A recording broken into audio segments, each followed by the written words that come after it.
오늘은 2023년 7월 20일 목요일입니다. 함께 나눌 하나님 말씀은 예레미야 7장 1절부터 15절까지의 말씀입니다. 우리 함께 읽도록 하겠습니다.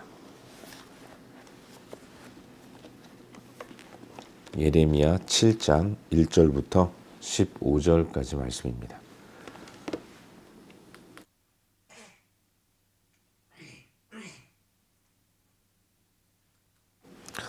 우리 한 목소리 읽겠습니다.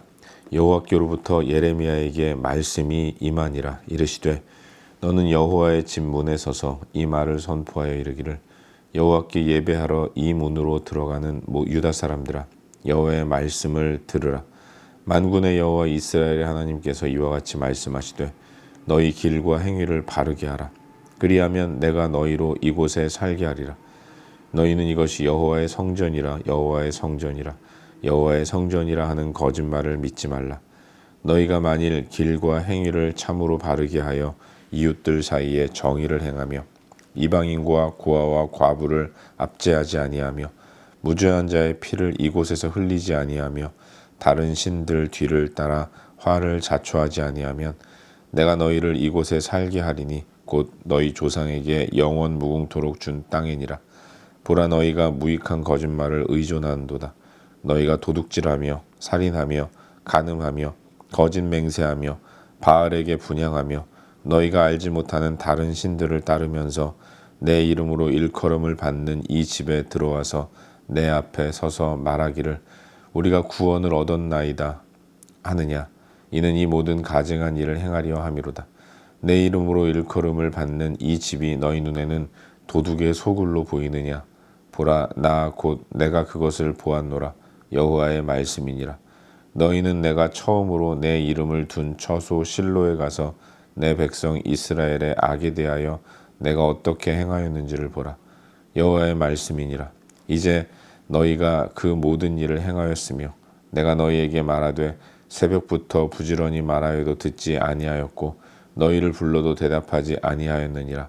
그러므로 내가 실로에 행함같이 너희가 신뢰하는 바 내 이름으로 일컬음을 받는 이 집 곧 너희와 너희 조상들에게 준 이곳에 행하겠고 내가 너희 모든 형제 곧 에브라임 온 자손을 쫓아낸 것 같이 내 앞에서 너희를 쫓아내리라 하셨다 할지니라. 아멘. 복된 새 하루가 시작되었습니다. 오늘도 하나님 안에 머물면서 무엇보다도 허락하시는 은혜로 이 땅을 복되게 살아가는 저와 여러분의 오늘 하루가 될 수 있기를 주의 이름으로 축원합니다. 우린 요즘 새벽 시간을 통해서 계속해서 예레미야서 말씀을 묵상하고 있는데 오늘은 어제에 이어서 방금 읽은 말씀이니 예레미야 7장 1절부터 15절까지의 말씀을 살펴보는 가운데 우리에게 주시는 은혜와 도전들을 함께 나누기 원합니다. 선지자는 하나님 말씀을 전하는 자입니다. 하나님께서 제사장 예레미야를 선지자로 택하시고 부르셔서 당신의 뜻을 이스라엘 백성들에게 선포하고 알리도록 명령하셨죠. 오늘 본문을 보시면 하나님은 예레미야에게 여호와의 집 문에 서서 선포하라고 말씀하십니다. 성전 앞에 서서 하나님 말씀을 전하라고 명령하시는 거예요. 여러분, 성전에서 이루어지는 일이 무엇입니까? 예배입니다. 제사죠. 하나님의 백성들이 성전에 올라와서 하나님을 예배하고 제사하는데 그렇게 예배하고 제사하는 사람들에게 하나님의 뜻을 선포하라고 말씀하세요. 근데 의외로 하나님을 예배하고 제사하기 위해 모인 사람들이 들어야 할 하나님의 메시지, 그건 바르게 행하라 라는 따끔한 경고였던 것입니다. 성전문 앞에서 전해야 하나님의 뜻은 너희 길과 행위를 바르게 하라라는 것이었어요. 그런데 그 다음이 아주 무서운 경고의 메시지라는 것을 알 수 있는 것이 그리하면 내가 너희로 이곳에 살게 하리라 이렇게 말씀하고 계신 것입니다. 하나님 앞에서 바른 길과 바른 행위를 해야 이 땅에서 살 수 있을 것이다 라고 하나님이 경고하고 계신 것이죠. 바꿔 말하면 길과 행위를 바르게 하지 않는다면 그 땅에 살아갈 자격을 잃게 되고 멸망하게 될 것이라는 무서운 경고의 메시지가 선포되고 있다고 말할 수 있는 것이죠. 여러분, 그들이 성전에 올라오는 이유는 하나, 바로 하나님을 예배하기 위함입니다. 하지만 하나님은 먼저 예배하기 전에 바른 삶을 살도록 명령하고 계신 겁니다. 자기 백성 이스라엘이 길과 행위를 바르게 하지 않으면서도 무조건 성전에만 나오면 된다는 식으로 어떤 삶을 살든 그저 하나님 앞에 나와 성전에서 제사하고 예배하면 모든 것들이 다 무사 통과되고 아무 문제 없을 것이라고 생각하는 이 안일한 생각들, 여기에 대한 분명한 경고와 또 심판의 메시지를 선포하고 계신 것입니다. 선지자를 통해서. 하나님은 이런 길과 행위를 바르게 하는 이 문제를 생존으로 연결시켜 말씀하세요. 길과 행위를 바르게 하고 이웃과의 관계에서 정의를 행하고 고아와 과부와 나그네를 압제하지 않고 무죄한 자의 피를 흘리지 않고 우상을 제거하고 이런 삶을 사는 것이야말로 거룩한 땅, 약속의 땅 가나안에서 또 예루살렘에서 영원히 머물 수 있는 길이라고 말씀하고 계신 것입니다. 사실 이스라엘은 거짓된 신화에 빠져 있었습니다. 그들은 온갖 악한 행위를 서슴지 않고 행하면서도 그저 성전에 와 있으면 구원을 받는다는 이런 이원론적인 삶의 사고에 갇혀 있었던 것이죠. 도둑질하고 살인하고 간음하고 거짓 맹세하고 우상 숭배하고 이렇게 십계명의 모든 계명들을 다 어기면서도 무조건 성전 안에만 들어와 있으면, 내 몸이 성전에만 가 있으면, 그러면 모든 잘못이 다 용서된다는 생각, 그로 인해서 성전이 도둑의 소굴이 되어버렸다고 하나님은 한탄하고 계신 것입니다. 하나님은 선지자를 통해 실로의 교훈을 주십니다. 여러분, 실로는 어떤 곳입니까? 이스라엘 백성들이 가나안으로 들어온 이후에 여호와의 언약궤가 머문, 여호와의 언약궤를 모셔놓은 곳이 실로라는 도시였던 거예요.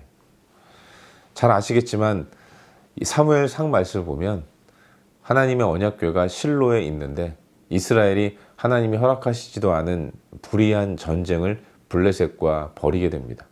당연히 그 전쟁에서 이스라엘은 패하게 되고 계속해서 연전연패를 거듭합니다. 그래서 이스라엘 백성들이 우리가 패하는 이유는 하나님이 우리와 함께 하시지 않기 때문이라고 생각하는 가운데 실로에 있는 여호와의 언약궤를 전쟁터로 가지고 와서 전장에서 언약궤를 옆에 두고 전쟁을 벌입니다. 그러면 하나님이 이 블레셋과의 전쟁에서 승리할 수 있도록 역사하실 것이라고 믿었던 거예요. 하지만 어떤 일이 벌어졌습니까? 그 언약궤가 있었음에도 불구하고 그 전쟁에서 이스라엘은 블레셋에 패하게 돼요. 그냥 패한 것이 아니라 언약궤까지 빼앗기는 이런 수치와 수모의 패배를 당하게 되는 것이죠. 그렇게 자기 욕망을 충족시키려고 하나님을 이용했던 이스라엘의 결국은 심각한 문제가 발생했다는 것을 성경은 보여주고 있는 것입니다. 여호와의 언약궤가 없는 실로는 더 이상 거룩한 실로가 아니라는 것을 하나님은 말씀하고 계신 거예요. 삶의 변화와 성실을 잃어버리고 그러면서도 성전에 머물면 다 된다는 이런 잘못된 생각, 안일한 생각, 그것에 대한 경고를 실로의 파괴를 상기시키면서 말씀하시는 하나님의 메시지를 읽을 수 있는 것입니다. 또한 이 실로의 파괴가 상징하는 것은 북이스라엘의 멸망을 의미하는 것입니다.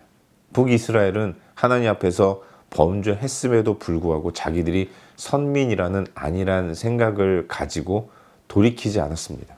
그러다 결국은 아수르 제국의 BC 722년에 멸망을 당하고 말았던 것이죠.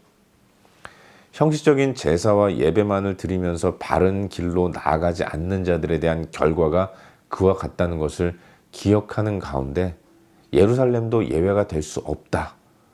그러니 너희들은 여호와께로 돌아오고 바른 길과 바른 행위로 나아가라. 이렇게 말씀하고 계신 것을 읽을 수 있는 것입니다. 이것이 오늘 우리가 함께 묵상하고 있는 본문의 전반적인 내용이죠. 그리고 오늘도 이 말씀 가운데서 두 가지 정도를 함께 살펴보는 가운데 우리의 기도 제목으로 삼고 함께 기도하기를 원합니다. 먼저 오늘 본문 가운데서 3절과 4절 두 구절 말씀을 함께 읽도록 하겠습니다. 3절과 4절 함께 읽겠습니다. 만군의 여호와 이스라엘의 하나님께서 이와 같이 말씀하시되 너희 길과 행위를 바르게 하라. 그리하면 내가 너희로 이곳에 살게 하리라. 너희는 이것이 여호와의 성전이라 여호와의 성전이라 여호와의 성전이라는 거짓말을 믿지 말라. 아멘. 여러분, 앞서도 말씀드렸지만 이스라엘은 공간이 주는 거룩함에 취해서 공간을 뛰어넘으시는 하나님을 망각하는 심각한 실수를 범했습니다. 그들은 성전의 거룩함만을 생각했고, 그러다 보니까 성전에만 머물면 모든 것들이 다 용서되고 자기들이 자연적으로 거룩하게 된다고 생각했던 것이죠. 아무 문제가 없게 된다는 이런 잘못된 신화, 허탄한 신화에 빠져 있었던 거예요. 사실 이런 착각은 오늘을 사는 우리들 가운데도 있다는 것을 인정하지 않을 수 없습니다. 일주일 가운데 주일만 거룩하다고 생각하는 거죠.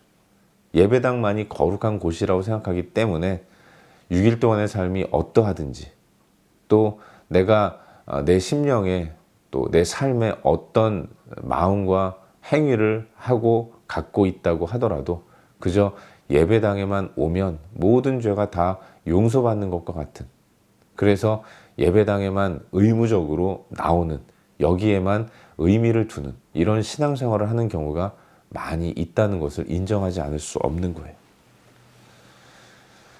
그러나 여러분, 하나님이 계시기 때문에 그곳이 성전이 된다는 것을 우리는 잊지 말아야 하는 것입니다. 성전이 성전되는 이유는 그곳에 하나님이 계시기 때문에 그래요.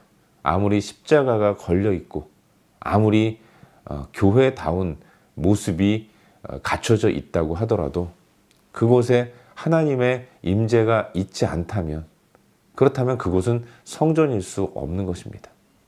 하지만 반대로 십자가가 없더라도 예배당에서 사용되는 여러 성물들, 기구들이 없다고 하더라도 그 가운데 하나님이 계신다면, 하나님이 머무신다면 그 자리가 바로 성전이라는 사실을 우리는 기억해야 하는 것입니다.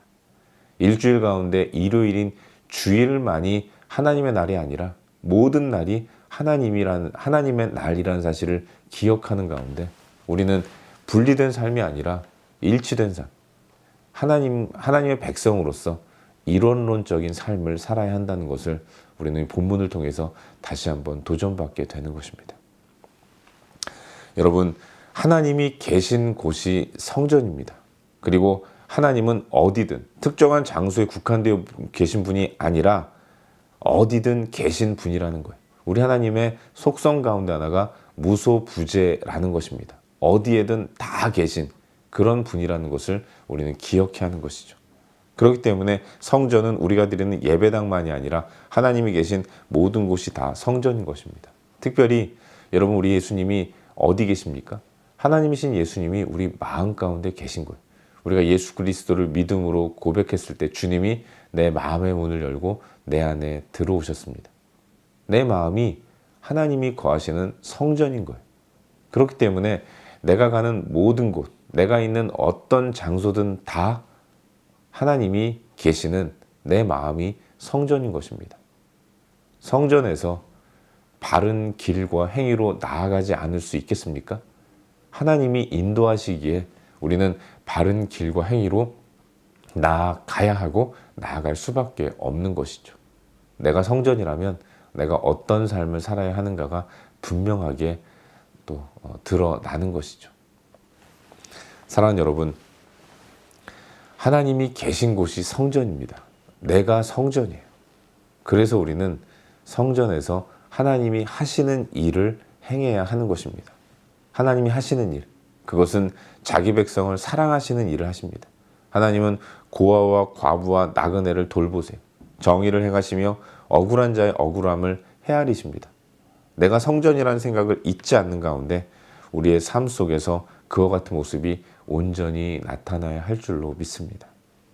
바라기는 오늘 하루 이 땅을 살아가는 저와 여러분, 우리 모두가 매 순간순간이 내가 있는 모든 곳이 다 성전이라는 사실을 기억하는 가운데 성전에서 하나님이 행하시고자 하는 그 아름다운 일들이 나를 통해서 이루어질 수 있도록, 하나님이 나를 사용하시기에 부족함이 없도록 온전히 나를 드리는 그런 복된 삶을 사는 우리 모두가 될 수 있기를 주의 이름으로 축원합니다. 한 가지만 더 묵상하기를 바라는데요. 오늘 본문 가운데서 12절 말씀을 함께 읽도록 하겠습니다. 12절입니다. 우리 함께 읽겠습니다. 너희는 내가 처음으로 내 이름을 둔 처소 실로에 가서 내 백성 이스라엘의 악에 대하여 내가 어떻게 행하였는지를 보라. 아멘. 여러분, 하나님은 유다를 향해서 보라라고 명령하세요. 보라라는 이 명령은 눈으로 보는 것, 그것만을 의미하는 것이 아니라 기억하라는 것입니다. 경고의 메시지로 듣고 조심해서, 유의해서 받아들이라는 의미가 들어있는 거예요. 역사적 교훈을 기억하는 가운데 오늘 스스로의 모습을 돌아보라라는 것입니다. 하나님은 실로의 무너진 모습을 유다 백성들 가운데 보도록, 기억하도록 명령하셨습니다. 북이스라엘이 어떻게 하다가 멸망했는지를 제발 좀 기억하고 보라. 하나님이 명령하고 계신 것이죠. 여러분, 예루살렘은 실로를 기억하지 못했기 때문에 멸망한 것입니다. 이 시대에 우리도 예루살렘의 멸망한 모습을 기억하지 못한다면 우리 또한 하나님 앞에서 온전한 삶을 살아갈 수 없게 되는 거예요. 신앙은 기억이라고 말할 수 있습니다. 성경 우리에게 역사 속 이스라엘의 흥망성쇠를 다 보여주고 있습니다. 하나님 백성이 어떻게 일어났고 어떤 길을 걷다가 어떻게 멸망했는지, 영과 욕됨을, 영욕을 다 보여주고 있는 것이죠. 그걸 통해서 우리에게 기억하라고 명령하고 계신 거예요. 여러분은 어떤 삶을 살아야겠습니까? 이스라엘 백성들, 그렇게 성전 안에만 머물면 나는 거룩하다, 나는 안전하다, 이런 안일한 생각을 갖고 있다가 그래도 내가 선민인데 하나님이 이런 나를 어떻게 하시겠어? 이런 안일한 생각을 갖고 있다가 결국 아수르의, 바벨론의 멸망한 이스라엘 백성들의 모습을 하나님 우리에게 기억하라고 명령하세요. 우리 또한 하나님 백성으로서 온전한 삶의 자리로 나아가야 한다는 것을 우리에게 도전해주고 계신 것입니다. 실로가 무너진 이유, 예루살렘이 그 실로를 기억하지 못하고 똑같은 이유로 무너진 이유, 이걸 우리 마음속에 기억하는 가운데 어찌하든지 우리는 내 욕망을 내려놓고 하나님의 뜻을 따르는 모습을 가지고 나아가야 하는 것입니다. 하나님 이용해서 내 영광 취하려는 이런 어리석고 악한 모습을 내려놓고 어찌하든지 내 삶 속에서 하나님이 주인으로서 나를 통해서 하나님의 일들을 행하실 것이라는 사실을 확신하면서 나를 주 앞에 올려드리고 헌신하는, 그로 인해서 내 존재의 이유를 발견하는, 하나님께 나를 맞추는 그런 복된 하루를 사는 저와 여러분, 우리 모두가 될 수 있기를 주의 이름으로 축원합니다. 기도하겠습니다. 함께 기도할 때 오늘 주신 말씀 붙들고 기도하기를 원하는데요. 하나님, 오늘도 하나님을 마음에 모신 내가 성전임을 기억하게 하여 주시옵소서. 성전으로서의 삶을 온전히 살아갈 수 있도록 은혜를 베풀어 주시옵소서. 하나님께 나를 맞추는 그런 복된 삶을 살 수 있도록 도와달라고 이 시간 말씀 붙들고 함께 기도하기로 합니다. 또한 우리의 중보가 필요한 영역들을 위해서 기도하시고 각자 개인적인 기도 제목 가지고 기도하시다가 일상의 삶의 자리로 나아가도록 하겠습니다. 함께 기도합시다.